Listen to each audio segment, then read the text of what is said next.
Həcigi beriş. Yağaç qorçaqçı tağa.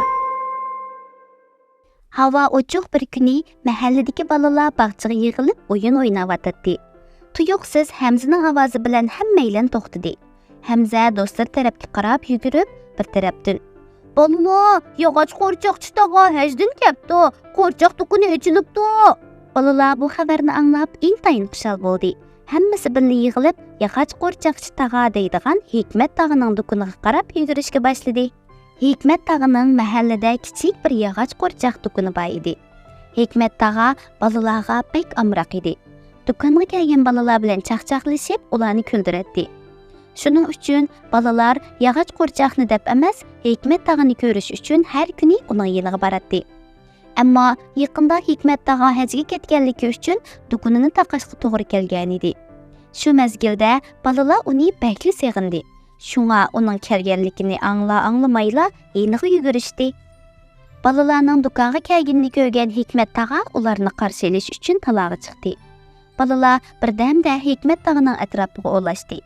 Hikmat tog'imi balalarni nahayt seg'ilgan edi. Hammasini bir-birlab quchoqladi. Balalar Hikmat tog'iga savollarni yog'diribdi.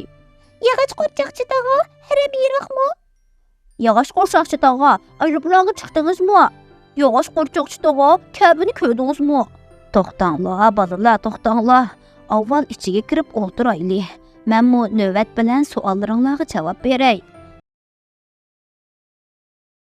Balalar diqqat bilan Hikmat tog'iga qaraydi. Uning hajda nimalarni qilganligiga qiziqib.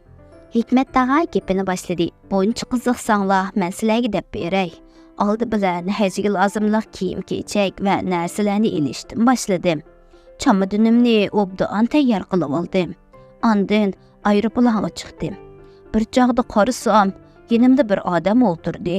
Kiyib olgan kiyimlaridan nihoyat boy ekanligi bilinib turibdi. Yana bir yonimda bo'lsa, nihoyat kambag'al bir kishi o'tirdi." Hikmat tog'a bularni deb bergach, yog'och qo'rchoqlar orasidan bir tal o'ziga o'xshash o'ttir yosh, bir tal boy, bir tal kambag'al ko'rinadigan qo'rchoqni ilib, bo'lgan ishni jonlantirishga boshladi. Yog'och qo'rchoqlarni aytganidek yonma-yon o'ltirg'izdi. Balalar texmi qiziqib Hikmat tog'iga qaradi. Ondan oldimga qaradim.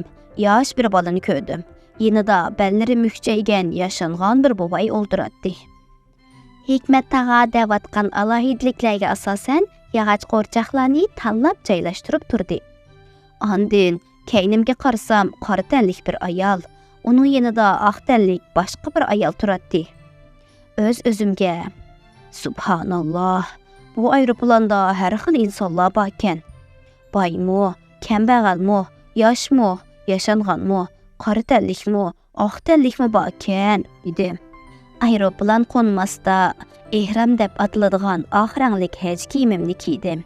Aeroplandan tushib, Ka'ba ziyoratiga bordim. Namoz o'qidim, jiq-jiq Qur'on o'qidim, duo qildim. Sizlarni unutmadim albatta. Hammanglarga bir-birlab duo qildim.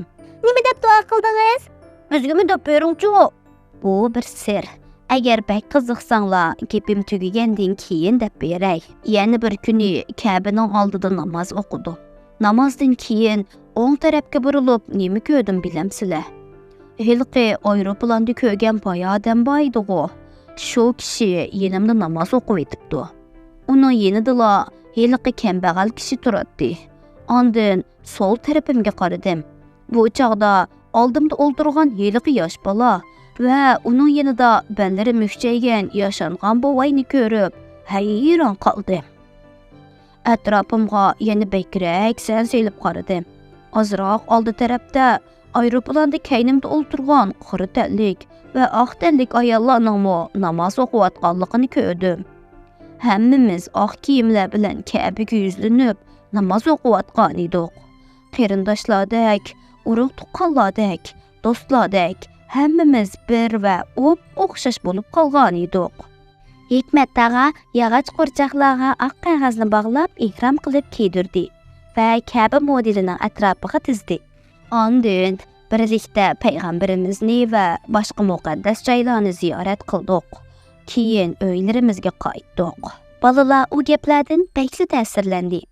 Əmdi həmməylə həcnin bütün insanlarını İslam qeyrindaşlığı ətrafıga birləşdirdigan mühim bir səfər və ibadət ikənligini bilib aldı. Şu əsnada Muhammed: "Biz üçün nima deb duo qilganligimizni aytib beradigan vaqt keldi." "Bo'ladi, deb beray. Sizlarningmi eng qisqa vaqtda hajga bora olishinglar uchun duo qildim. Ammo uning uchun cho'ng bo'lishimiz kerak emasmi?" "Yo'q, hojati yo'q. Hatto bolalikda bag'ininglar uchun nurg'un savob olasizlar. Uning ustiga men aeroplanni tayyor qilib qo'ydim", dedi va orqasiga yoshirib qo'ygan xaltadan o'yinchiq aeroplanlarni chiqarib balalarga sovg'a qildi. Balalar Hikmat tog'iga rahmat aytib quchoqlashib xo'shlashdi. Bu amaq balalar Kabaga qarab uchadigan shu kunni xiyol qilib, o'yinchiq aeroplanni u yoq bu yoqqa uchirib o'ynadi.